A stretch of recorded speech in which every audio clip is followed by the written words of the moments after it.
Okay. What we have here is a failure to communicate. Hey, Tommy. All right, I got the pump on. So when I spaced out his cam, all I did basically is I used the bronze spray gasket spray. I only do one side of the gaskets. That way the gasket, if I got to take it apart, if something happens on the side of the road, whatever, the gasket stays on the one piece, and then I can reuse it as if it never happened. And so all I did with Tommy's was didn't use the crane unit. Come on, baby. There we go. Like that. Did my torque sequence. And then I just grabbed a straight edge. Right? Went across the front, made sure the cam was all the way in. And I used my straight edge to measure the cam. Then brought the cam all the way out, used my straight edge to see what difference there was. Now, of course, I had to allow for 7/10 squish. So I got this cam sitting at about 11 with the new gasket, right? Now with the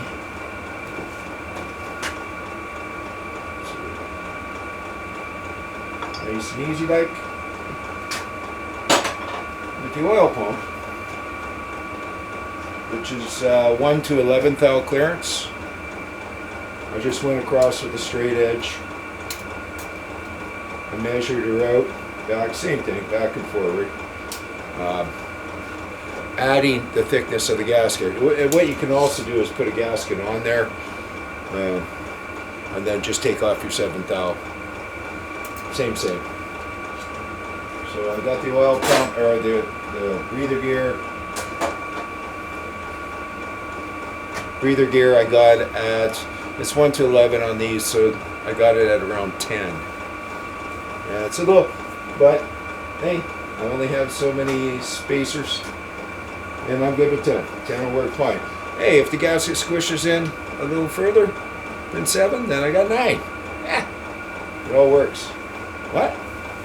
If it doesn't squish in that far? Oh yeah, no, it will. 100% guaranteed, that's for sure. No doubt about it. Hey. Okay. Also, oil pump drive gear.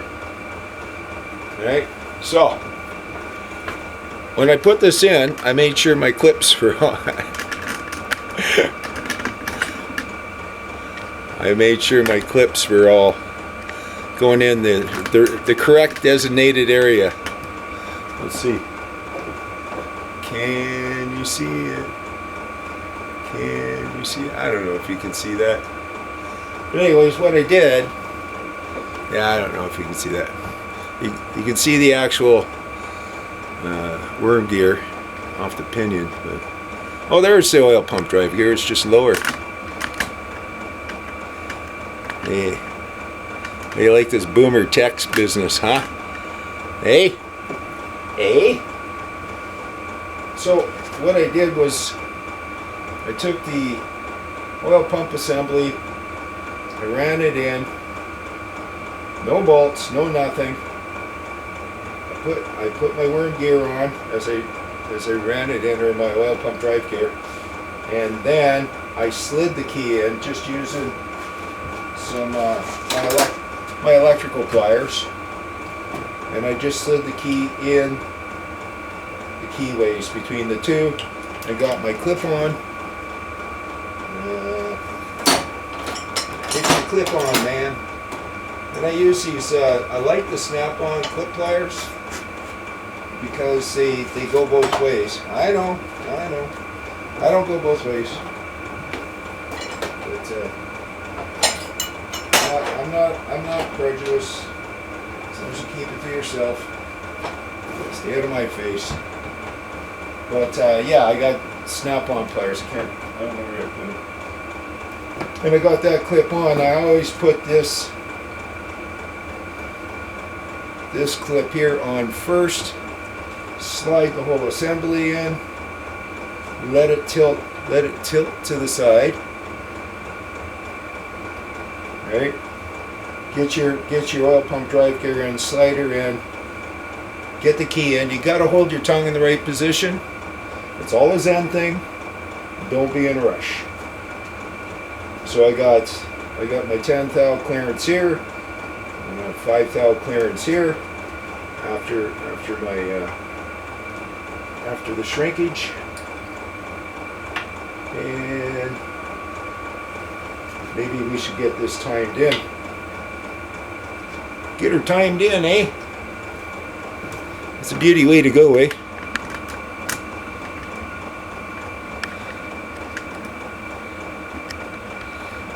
She's a beauty way to go, eh? So I'll just pop the old Camerooni out. I'll just adjust this. Timing mark's up there. Get my timing mark approximately, I think, right around there. And I have my 2 timing marks here.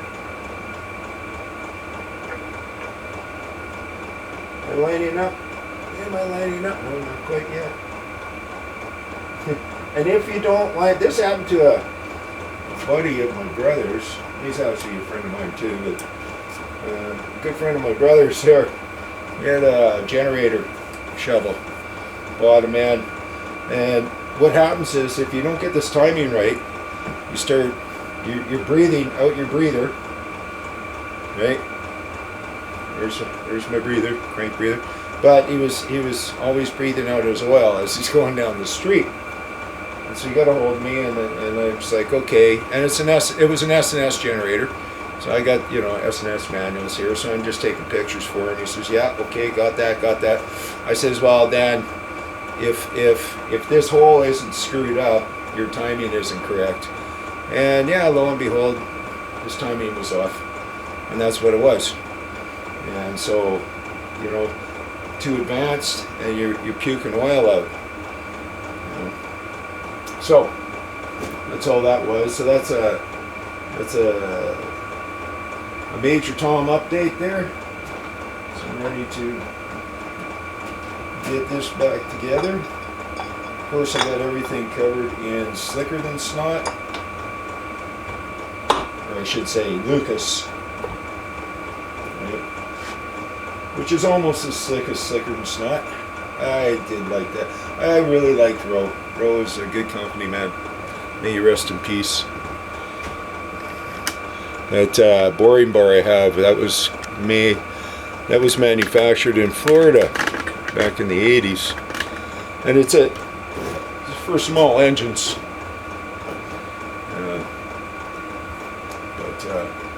Yeah, those guys made some really cool tools back then. Nothing lasts forever. Okay, so what I gotta see if I got some better tappet blocks in these things. I didn't like the way. I'm gonna go through. If you look up there, look up, way up. Friendly Giant for you young fellers. I got a various selection of things, and I have used lifters. That's a shovel head one there, but I have used lifters or tappet assemblies that I can go through. I'll find the best ones, and it wasn't that the lifter was dead on them or nothing like that. It was the fact that I didn't like the loose wheels, right? So whoever I was, whether it was mine or a friend or something that I was helping out, they just bought me lifters. But I mean, a good quality lifter used to be, you could buy like Eastern lifters for $50 a pop. Now I think they're in $1.50 yards. You could buy like the S&S lifters, say $100 a pop, 75, 90, 75. Now a set, $600, $700, $800. Like it's just everything's. Whew. And that's why we bought the wheels, because this is the budget fix. It's kind of a shame. I would have liked to have done this crank, but you know, I can't afford to build the guy's engine. And I can't afford. I got my own Harley habit that I have to put out for, but I'll help where I can. Like even with this cam, he had the solid push rods, the stockies in this thing,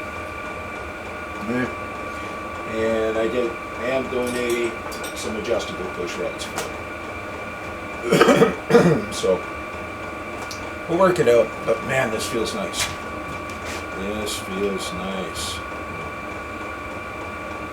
Ooh, that's smooth. Ooh, I like that. And like I was saying in the what was I doing? Truing up his wheels. Like all your pressures on these Timken tapers and the pinion bearings are kind of an idle bearing, right? And so the looser that is, the more vibration you get. If you get this thing nice to spec, then your flywheels, if they're off, those shafts aren't going to go in very well, and somebody will be binding. And so, like, your proof is always in your pudding. You feel that there's no tight spots. It's just smooth as any. It's as smooth as all get out, man. Even with the cam drive gears and everything in there. So cool. So I can finish putting this pump back together. If you're ever pulling your pump, just pull your engine, unless you're on a rubber mount, because it's a different style, the way the tranny hooks up and everything. You can get clearance enough to actually pull that out, but on a solid mount drive, nah, just pull your engine out. And we will be doing engine alignments, because this will be going in soon. I'm going to get the pistons cleaned up, oiled up, and check my ring gaps, and that's the other thing about when you're honing and stuff. So say you're taking your measurements or whatever, and you say, okay, I'm looking good. Throw the rings in there. Now, normally, okay, let's say 85% of the time, the rings are actually correct. And so you put your ring in the hole, and you check that gap. And if that gap comes a little tighter than it should for the clearance that you have, then double check your clearance measurements again. If it comes in looser, double check your clearance measurements again. Now, there 15% of the time you get rings that aren't set right. Like, I've had them where I've gotten 10 over rings, like the next size up rings to the pistons I bought, and then you have to cut your gap down, right? So it's just a general thing that you use, just to, just double check. You put your ring in the hole, and then you take your piston, you put it in, that evens your ring out, so you get a proper measurement on the gap with your feeler gauge. I did double check this cam with the feeler gauge as well, so I went this way with the straight edge, and then I double checked it here and verified what I was doing. Verification on your steps is like really important. So the only weight point we got on this, I believe, and I did put a new oil pump drive shaft in this thing, or not a new one, a used one I had, because this one here was, it was scored right where the seal is, and I didn't want any oil coming back and forth, right? Because your feed side, these are dry sump engines, your feed side is gravity, right? And so it's a low pressure down here, pickup. And then it goes to high pressure. Your feedback is high pressure, or medium pressure. And so you don't want one side of the pump out pressurized and the other side of the pump. It'll just create issues and stuff. So there we have it. That's the update on the Major Tom. This is, I got a pretty good groove in this. Well, I got a good groove on that one. That was the old thrust washer. So I had another one. I have some new ones over here, so I just figured, hey, let's just put in a fresh one. What you young people call freshies. That's it. I'll pop the seal in. I'll get this finished torqued down. I'll finish assembling the oil pump. I use red Loctite on my oil pump. I use red Loctite on these. I go about on these. I go 7 to 9 foot-pounds. I usually do 9. Right. I've had some S&S cast.